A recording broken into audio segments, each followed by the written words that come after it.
Katanya Markus, saat engkau tersiksa oleh sesuatu dari luar dirimu, rasa sakit itu sebenarnya bukan dari sesuatu yang menyakitimu, namun dari anggapanmu terhadapnya.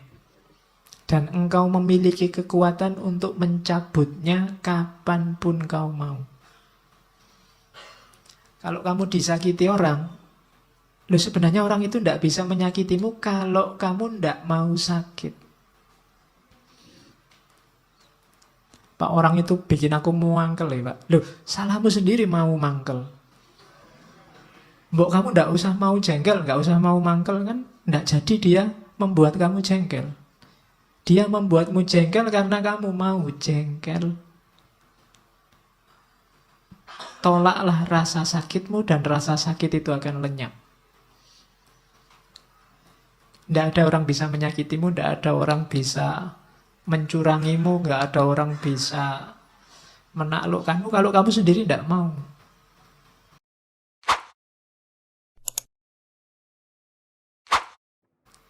Rumusnya bahagia simpel. Yang pertama, pikiran. Kebahagiaan hidupmu tergantung kualitas dari pikiranmu. Hari ini, detik ini kamu bisa langsung bahagia meskipun sedang sumpek urusan apa wae, tinggal kamu detailkan urusanmu apa.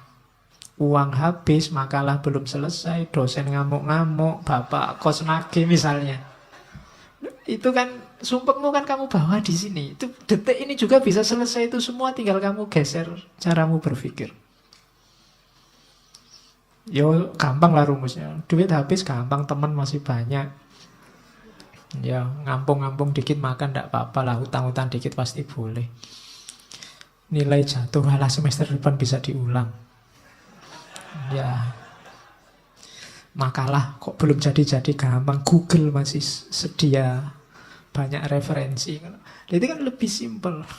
Tergantung pikiranmu. Berarti apa? Sekarang ayo dinikmati. Atau paling tidak, sekarang kan sedang ngaji di masjid. Urusan makalah, urusan besok kuliah, urusan duit kan nanti kalau mau makan, urusan. Nanti sekarang nggak usah tak pikir itu. Nanti jatahnya mikir itu nanti kalau berhadapan dengan urusannya. Kalau sekarang ya mikir ngaji. Itu kan kamu terus jadi bahagia. Jadi tergantung pikir.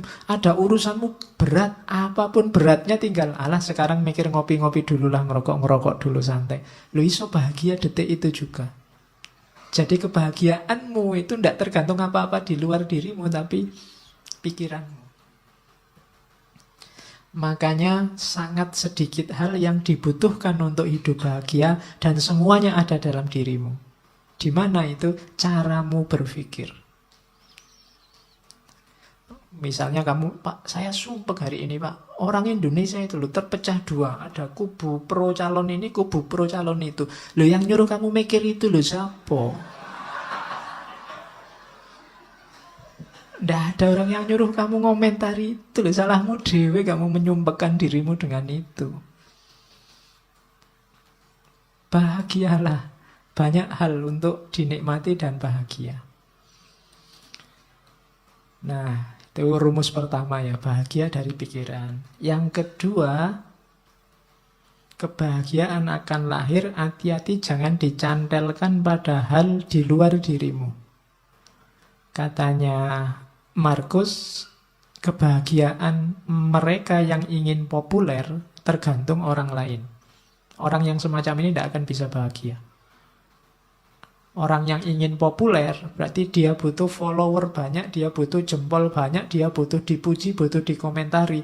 Kalau sandaranmu bahagia ini, kamu akan susah bahagia. Karena akan selalu ada orang yang tidak suka padamu. Ngaji ini mungkin yang suka banyak, yang tidak suka pasti juga ada. Kalau kamu sumpek dengan yang tidak suka, kamu tidak akan bahagia-bahagia. Kalau kamu sumpek dengan hatersmu, kamu tidak akan bahagia. Karena akan selalu ada orang yang tidak cocok. Karena memang tipenya orang beda-beda.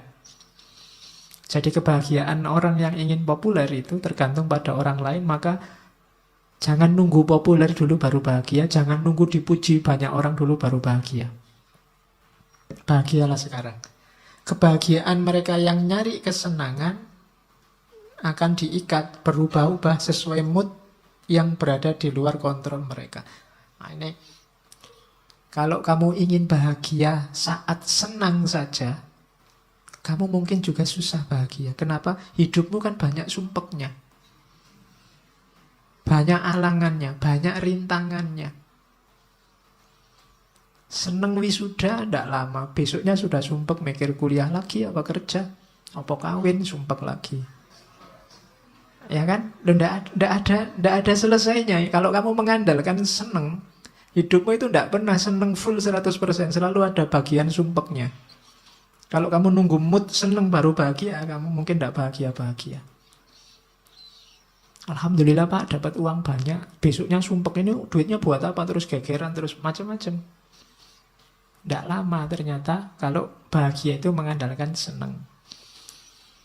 Maka bahagia itu, katanya Markus, tirulah orang-orang bijaksana. Bahagia itu apa? Dalam kebebasan mereka dari segala keterikatan. Berarti apa? Ya temukan dalam dirimu saja. Tidak usah diikat oleh apapun dari luar dirimu.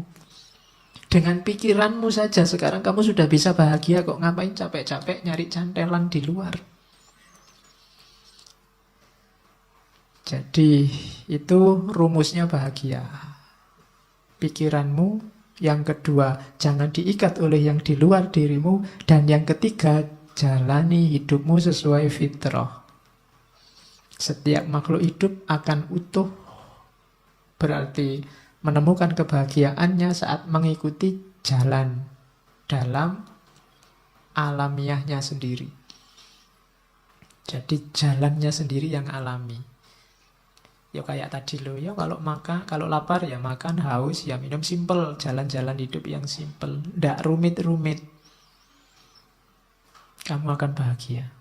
Tidak usah target macam-macam untuk bahagia di luar diri kamu, nanti akan sumpek sendiri, tidak ketemu-ketemu bahagianya.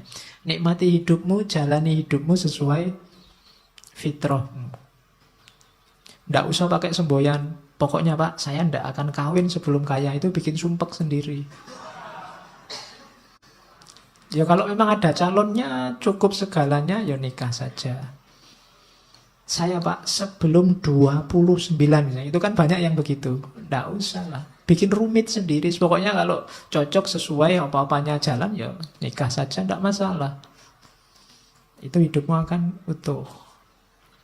Oke, yang tadi kebahagiaan. Sekarang menghadapi kesulitan yang kita sebut rasa sakit. Katanya Markus, saat engkau tersiksa oleh sesuatu dari luar dirimu, rasa sakit itu sebenarnya bukan dari sesuatu yang menyakitimu, namun dari anggapanmu terhadapnya. Dan engkau memiliki kekuatan untuk mencabutnya kapanpun kau mau. Kalau kamu disakiti orang, loh sebenarnya orang itu tidak bisa menyakitimu kalau kamu tidak mau sakit.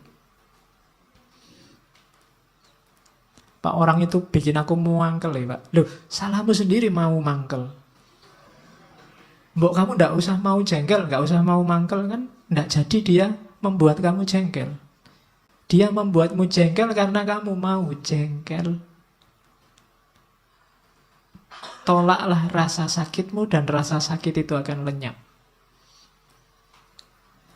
Tidak ada orang bisa menyakitimu, tidak ada orang bisa mencurangimu, tidak ada orang bisa menaklukkanmu kalau kamu sendiri tidak mau. Jadi katanya Markus, raih kembali kesadaranmu, panggil kembali dirimu, dan bangunlah sekali lagi. Kini akan kau sadari bahwa yang mengganggumu hanyalah mimpi. Pandanglah kenyataan ini sebagaimana engkau memahami mimpimu. Ya silahkan sekarang didaftar apa yang membuatmu sumpek, membuatmu sakit, membuatmu merasa tak berdaya, membuatmu merasa lemah. Semuanya pasti tidak real.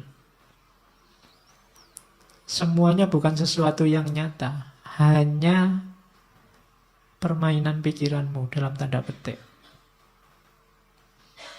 Nilai jelek Ya nilai jelek itu kan fakta, nilai jelek selesai.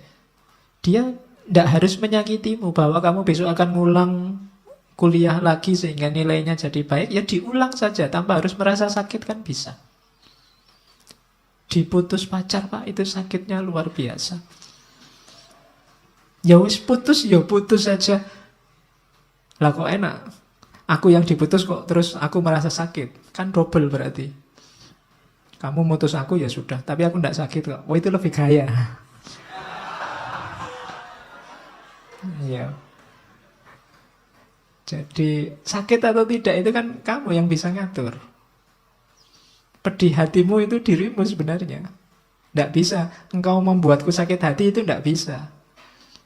Kamu sendiri yang mau dihinggapi rasa sakit itu. Ada orang maki-maki kamu kayak apapun. Kalau kamu tidak tersinggung kan tidak ada apa-apa. Saya tersinggung loh Pak. Lihat salahmu sendiri tersinggung. Kamu tidak tersinggung itu bisa lah. Kok milih tersinggung? Itu kamu milih rasa sakit. Itu maunya Markus. Jadi tidak sakit atau tidak itu sebenarnya kuncinya di kamu. Terus tak seorang pun dapat kalah baik di masa lalu atau di masa depan. Bagaimana orang bisa kehilangan apa yang ia tidak miliki? Yang sering membuat kita sakit kan dua hal ini. Harapan dan kekecewaan. Kecewa itu kan karena masa lalu, harapan itu karena masa depan. Masa lalu dan masa depan itu dua hal yang tidak kita pegang sekarang, tidak kita miliki sekarang. Loh, lah kok kita bisa disakiti oleh sesuatu yang kita tidak punya? Kok kita bisa kalah oleh sesuatu yang tidak ada? Masa lalu itu kan tidak ada, sudah lewat. Masa depan itu nanti belum terjadi. Lah kok kita bisa kalah oleh itu, katanya Markus? Harusnya tidak. Jadi kekecewaan dan harapan itu jangan sampai membunuhmu. Kenapa? Karena dia sesuatu yang tidak ada. Sesuatu yang tidak ada jangan menyakitimu. Hidupmu kan di masa kini. Dia tiba-tiba menyakitiku Pak. Aku tiba-tiba diputus. Kapan? Tadi. Oleh sudah tadi aja. Sudahlah. Nah iya kan? Kan berarti masa lalu itu. Meskipun 1 jam yang lalu kan sudah jadi masa lalu. Meskipun putusnya tadi sore jam 5. Kan kamu sudah masa laluku itu kan? Iya. Oke, jadi jangan mau disakiti oleh masa lalu dan masa depan.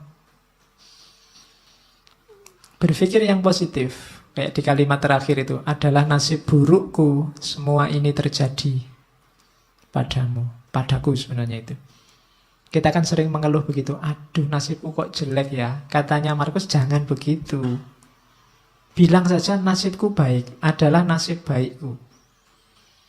Di mana nasib baiknya? Meskipun ini terjadi padaku, tapi aku dapat menanggungnya tanpa rasa sakit. Baik itu kehancuran di masa kini maupun ketakutan akan masa depan. Kalau kamu ada masalah apapun, jangan mengeluh. Bersyukurlah bahwa alhamdulillah aku masih kuat menanggungnya. Masih diberi kekuatan untuk menahannya. Nah, itu lebih positif. Jadi, sakitilah aku, injak-injaklah aku, jajalah aku, tapi aku kuat. Alhamdulillah aku. Kalau kamu nyari yang tidak ada masalah dan kamu tidak tersakiti, mungkin tidak bisa. Kamu hidup di dunia yang tidak ada masalah dan kamu tidak tersakiti itu. Bikinlah dirimu kuat menghadapi masalah dan rasa sakit.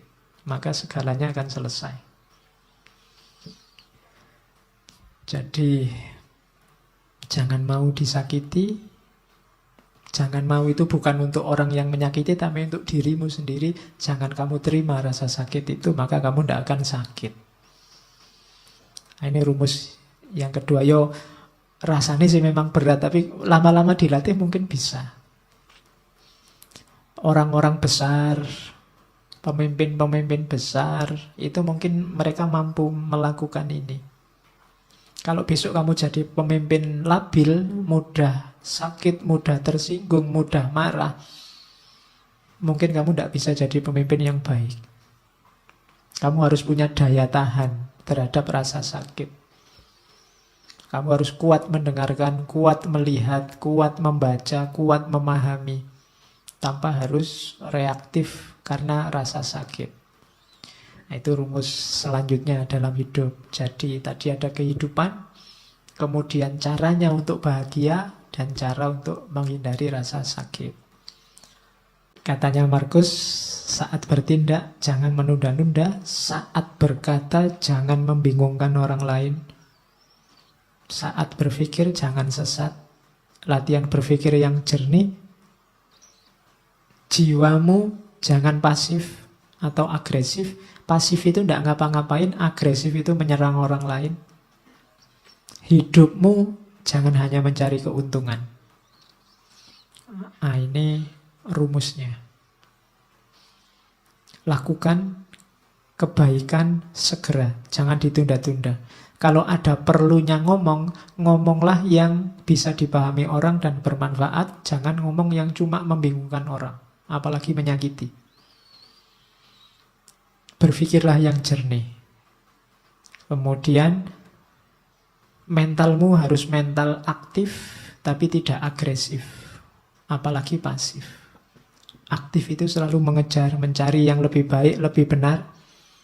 Kalau agresif itu menyerang orang lain, nyari-nyari kesalahannya orang lain. Kalau pasif itu tidak ngapa-ngapain, nunggu takdir. Jangan pasif, jangan agresif.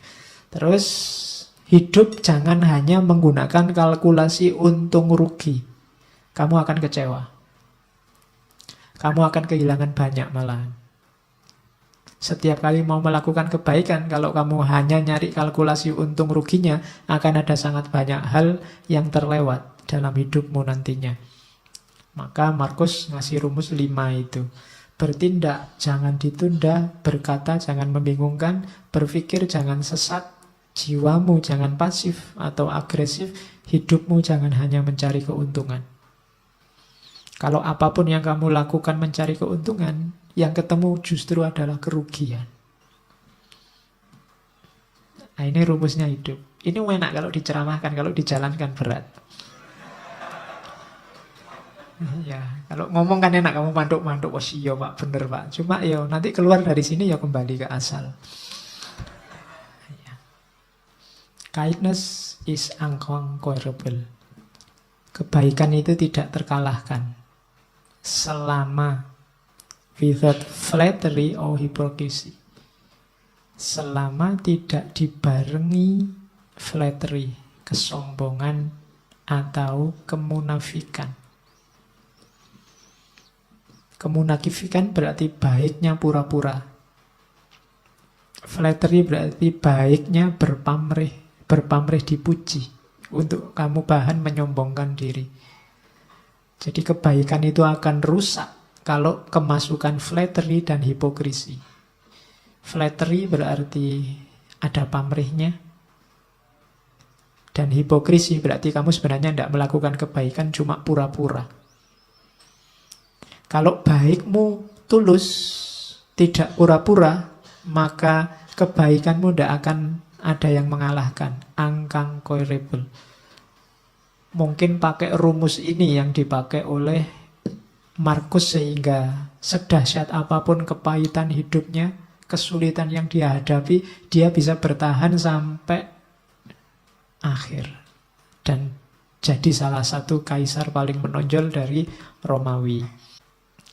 Ini juga rumus. Jangan anggap berharga apapun yang membuatmu mengingkari janji, membuatmu kehilangan harga diri, membuatmu membenci orang lain, mencurigai orang lain, mengutuk orang lain, membuatmu berlaku munafik, atau menginginkan sesuatu yang tidak ingin diketahui orang lain.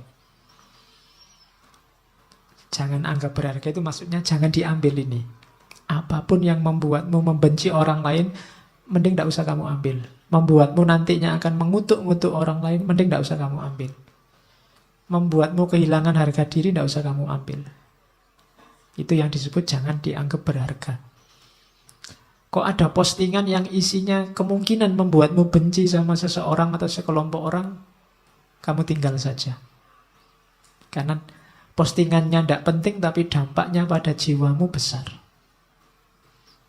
Itu maunya Markus. Selanjutnya, biar jiwamu bersih, jangan kotori jiwamu dengan kesalahannya orang lain. Ini ada rumus bagus dari Markus. Kalau ketemu orang jahat, orang rusak, orang keliru, saat engkau sedang melawan orang yang tidak tahu malu, ini misalnya, tanyakan pada dirimu sendiri, apakah mungkin di dunia ini bersih dari tindakan tidak tahu malu? Jawabannya kan pasti ya, tidak akan selalu ada orang jahat, akan selalu ada orang yang tidak tahu malu. Maka jangan mengharapkan sesuatu yang tidak mungkin. Selalu ada orang yang tidak punya malu di dunia ini. Dan yang kamu hadapi sekarang adalah salah satunya. Hal yang sama berlaku untuk orang yang jahat, orang yang tidak dapat dipercaya, dan kerendahan moral lainnya. Jadi ini menyuruh kita untuk jangan mengotori jiwa dengan kemarahan, kebencian, ketidaksukaan, intoleransi pada orang lain yang kamu anggap keliru atau kamu anggap jahat. Pertanyaannya gampang, apa mungkin di dunia ini orangnya baik semua, soleh semua?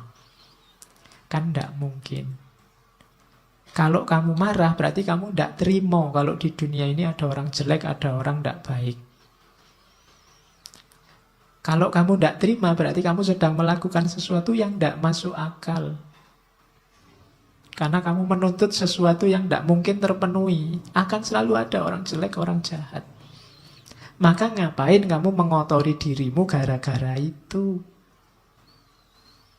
Ada orang jahat, ya monggo, memang hidup ini ada yang baik, ada yang jahat. Tapi jangan kejahatannya dia membuatmu juga jadi jahat. Kejelekannya dia membuatmu juga jadi jelek.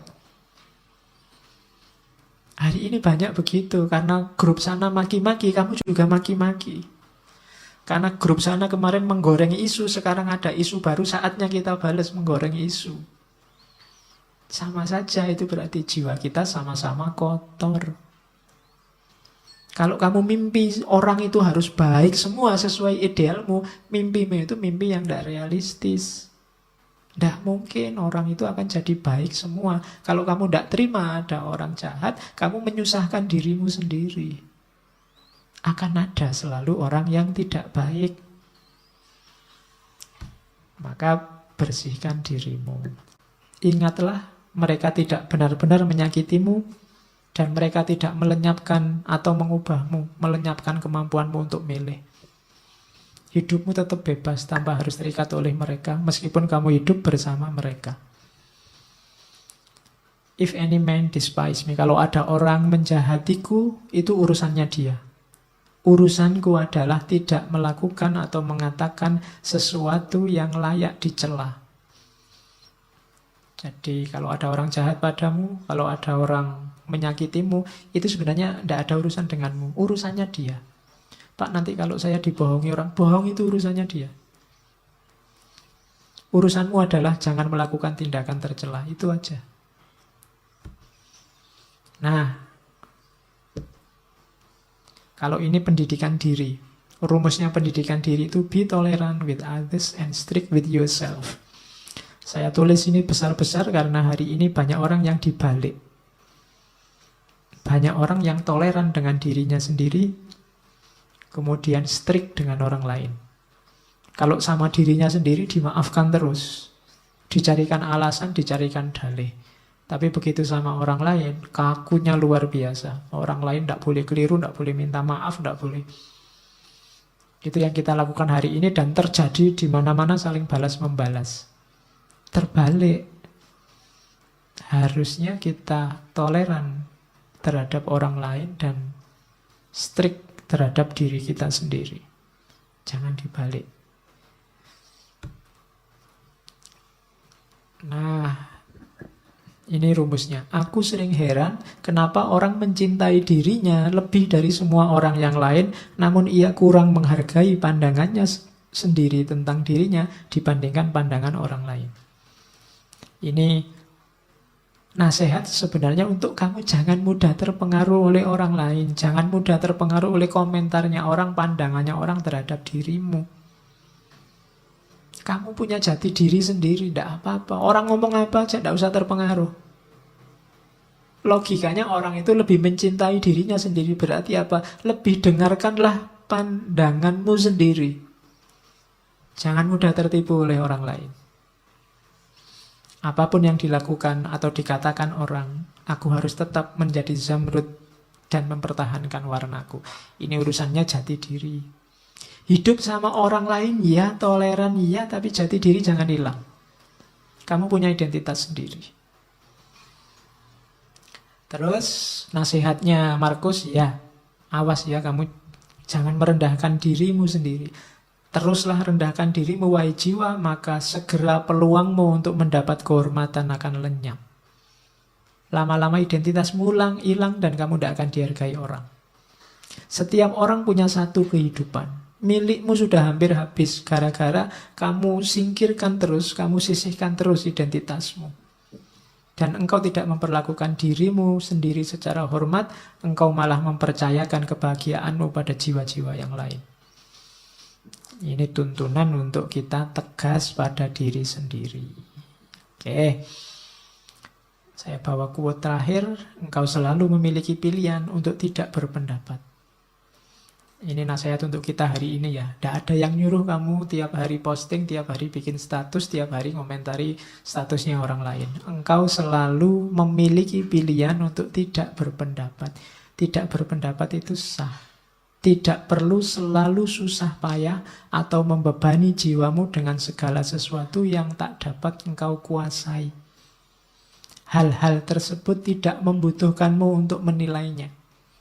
Tidak usah gaya dikit-dikit. Menurut saya, tokoh itu ngapain? Emangnya komentarmu yang mendengar siapa? Hal tersebut tidak butuh penilaianmu. Ngapain kamu capek-capek? Engkau punya pilihan untuk tidak usah berpendapat. Leave them alone. Mereka punya penanggung jawabnya sendiri-sendiri. Terkecuali suaramu berpengaruh didengar, baru ngomonglah. Tapi kalau tidak, cari yang lebih esensial untuk hidupmu, untuk dikomentari dan dibahas. Itu nasihatnya Markus. Hari ini banyak orang yang bukan wilayahnya, tidak seharusnya dia menilai, mengomentari. Ikut menilai, ikut mengomentari sehingga kacau semuanya. Idza wusidal amru ila ghairi ahlihi fantadhiri sa'ah. Leave them alone. Biarkan yang bertanggung jawab yang ngurusi. Oke ya. Oh, masih ada. Stop whatever you are doing for a moment and ask yourself. Ini nasihat panjang. Am I afraid of death because I won't be able to do this anymore? Biasanya yang membuat kita banyak terhenti untuk melakukan kebaikan adalah takut mati. Was-was takut mati ini sering mengganggu kita. Katanya Markus, sekali-sekali gini deh rumusnya. Saat kamu melakukan apapun yang membuat kamu senang, coba berhenti sebentar. Apa gara-gara ini ya? Gara-gara khawatir tidak punya ini atau tidak melakukan ini, aku takut mati. Seberapa pentingnya sih yang saya lakukan ini? Seberapa baiknya sih yang aku miliki ini? Setiap kali melakukan itu, coba berhenti sebentar. Nah, ini untuk meminimalisir rasa takut mati. Kira-kira kalau tidak ada ngaji filsafat ini kan tidak apa-apa toh. Ngapain sih harus tak gendoli sampai takut mati misalnya? Nanti kalau saya tidak ada yang mimpin ngaji sopo, ngapain sampai mikir ke sana? Wong ini tidak ada juga tidak apa-apa. Kalian kalau tidak ada ngaji kan malah santai, tidak ada beban untuk datang ke sini, bisa diganti yang lain. Tapi kadang-kadang yang tidak harus menggendoli, mengikat hidup kita, jadi mengikat. Kuliah misalnya, kamu kan diikat sedemikian rupa oleh dunia yang namanya kampus dan kuliah. Apa iya sih hidupmu wajib ada kuliahnya, wajib di kampus? Simba-simbamu dulu kuliah cuma sekolahnya cuma sampai SD, SR. Ya sukses, sawahnya luas. Bisa menguliahkan anak cucunya. Apa wajib harus ada itu? Apa wajib sih harus punya rumah, punya mobil, punya itu? Itu caranya untuk menenteramkan hati dari rasa takut akan mati. Karena nasihat terbaik itu kan mati. Begitu orang ingat mati, takut mati, maka kemungkinan besar dia akan mudah untuk mempersiapkan diri menghadapi hidup sesudah mati. Mempersiapkan diri melakukan kebaikan-kebaikan. Oke, itu nasihat terakhir yang saya bawa dari Marcus Aurelius. Bayangkan raja besar, wilayahnya sangat luas, cara hidup, cara berpikirnya semacam ini. Maka dia jadi raja yang sangat tangguh, terkenal kesabaran dan ketabahannya, dan dia sukses. Meskipun banyak pemberontakan, banyak bencana, mengalami kepahitan hidup yang luar biasa. Dengan filsafatnya dia bisa sukses. Itu contohnya cara berpikir seorang king philosopher, philosopher king. Raja filosof, filosof yang raja. Oke, saya kira itu untuk malam hari ini. Minggu depan kita masuk Islam. Ketemu, masuk dunia Islam maksudnya, bukan masuk Islam. Ya, ketemu dengan Umar bin Abdul Aziz. Kita juga punya jago banyak, tidak cuma Marcus Aurelius. Kita lihat minggu depan seperti apa contoh-contoh hidup yang filosofis dari seorang Umar bin Abdul Aziz. Oke, saya akhiri sekian. Kurang lebihnya mohon maaf. Wallahul muwafiq, wallahu a'lam bissawab. Wassalamualaikum warahmatullahi wabarakatuh.